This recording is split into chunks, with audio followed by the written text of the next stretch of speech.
Hey everyone, कैसे हैं आप सब। Welcome to my YouTube channel. I hope आप सब बहुत अच्छे। इतनी तेज़ धूप में जलते हुए हम पहुँचे जूडियो में हमने एंट्री कर ली है। जूडियो के बारे में तो काफ़ी सुना था, लेकिन गए आज पहली बार ही हैं, क्योंकि मैंने वीडियो देखने के बाद कई बार ये सोचा कि बहुत सस्ते प्रोडक्ट और अच्छे भी दिखा रहे थे उसमें। जूडियो एक ब्रांड है, तो मैंने सोचा क्यों ना जाके ट्राई किया जाए। तो मैं जब वहाँ पहुँची तो मैंने देखा स्टार्टिंग जो प्राइस था वहाँ 29 से चीज़ें स्टार्ट थी, और 399 में इतने अच्छे शूज़ थे, बहुत ही अच्छे। मतलब 299 में भी इतने अच्छे ब्रांडेड शूज़ थे और अच्छे, मतलब यकीन ही नहीं हो रहा था कि इतनी अच्छी चीज़ें भी हैं जूडियो में। लेकिन कुछ चीज़ें ऐसी थी, ये जो चप्पलें मैं देख रही हूँ, ये चप्पलें हैं सिर्फ 199 की। मैं लेकर भी आई हूँ, तो मेरे को ये लगा क्यों ना ले ली जाए सारी चीज़ें।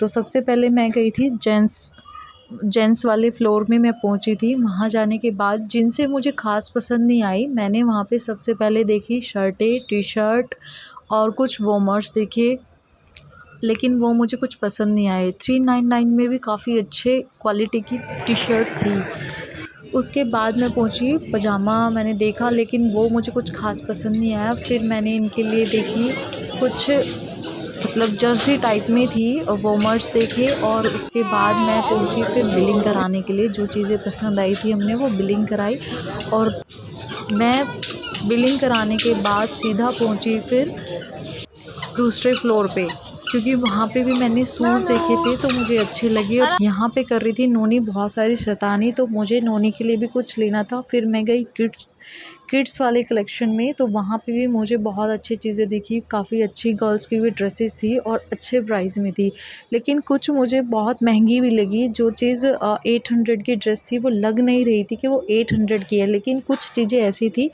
एकदम मैक्सिमम प्राइस में जो लेने लायक थी।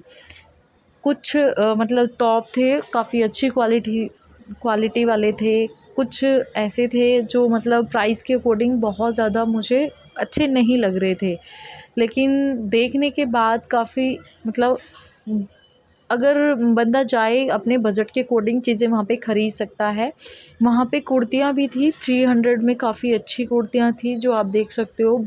पहनने लायक कुर्ती थी, काफ़ी अच्छे ब्रांडेड लग रही थी। मैं सर्च कर रही थी नोनी के लिए फुल स्लीव्स की टी शर्ट्स, क्योंकि अभी आ रही हैं सर्दियाँ, तो इसके पास गर्म कपड़े तो बहुत हैं, लेकिन मुझे चाहिए थी इसके लिए टी शर्ट फुल स्लीव्स की, तो वो नहीं मुझे मिली। तो मेरी एक टॉप पे नज़र पड़ी, वो मुझे बहुत अच्छा लगा, लेकिन उसका प्राइस के अकॉर्डिंग बहुत कुछ खास नहीं था। फिर उसके बाद मुझे एक येलो कलर की कुर्ती पसंद आई, जिसका प्राइस था 399, लेकिन इस प्राइस के अकॉर्डिंग वो ठीक थी, लेकिन अगर ये 300 में होती तो मैं इसको ले लेती। उसके बाद मैंने दूसरी कुर्ती देखी, तो उसका प्राइस यही था सब कुर्ते का। उसके बाद मैं नोनी को लेके चली किड्स वाले कलेक्शन में, जहाँ पे मैंने उसके लिए एक ब्लैक टी शर्ट। फिर मैं गई सेकंड फ्लोर पे। वहाँ जाने के बाद मैंने देखी कुछ ड्रेसेस, वन पीसेस थे, जो ट्राउज़र थे और ड्रेसेस थी।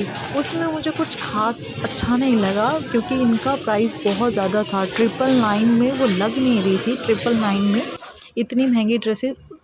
उसके बाद मेरी हो चुकी थी शॉपिंग पूरी, तो उसके बाद हम निकल चुके थे घर के लिए, क्योंकि नोनी ने भी हमें कर दिया था बहुत ज़्यादा परेशान, क्योंकि हमें आए हुए हो चुके थे 2 घंटे यहाँ घूमने के बाद।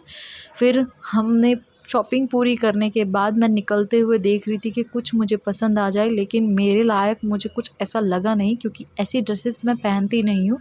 ये कुछ ढीली ढाली टाइप की कुछ ज़्यादा थी।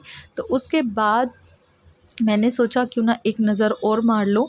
देखा मैंने एक बार घूम के फिर से, तो मुझे कुछ नज़र नहीं आया। तो हम लोग पहुँचे फिर दूसरे वाले डिपार्टमेंट में बिल कराने के लिए, जो हमने शॉपिंग की थी। तो सोचा कुछ मिल जाए, बच्चों के रिगार्डिंग कुछ हो वहाँ पे। तो 2 टी शर्ट तो मैं ले चुकी थी। उसके बाद जब हमारी शॉपिंग पूरी हो गई, तो हमने किया सबसे लास्ट में वहाँ खड़े होके, जब बिलिंग करा रहे थे नोनी के पापा, तो मैंने किया फ़ोटोशूट। और फ़ोटोशूट करने के बाद हम सीधा निकले घर के लिए, क्योंकि अब बहुत थक चुके थे हम लोग। Okay, bye bye.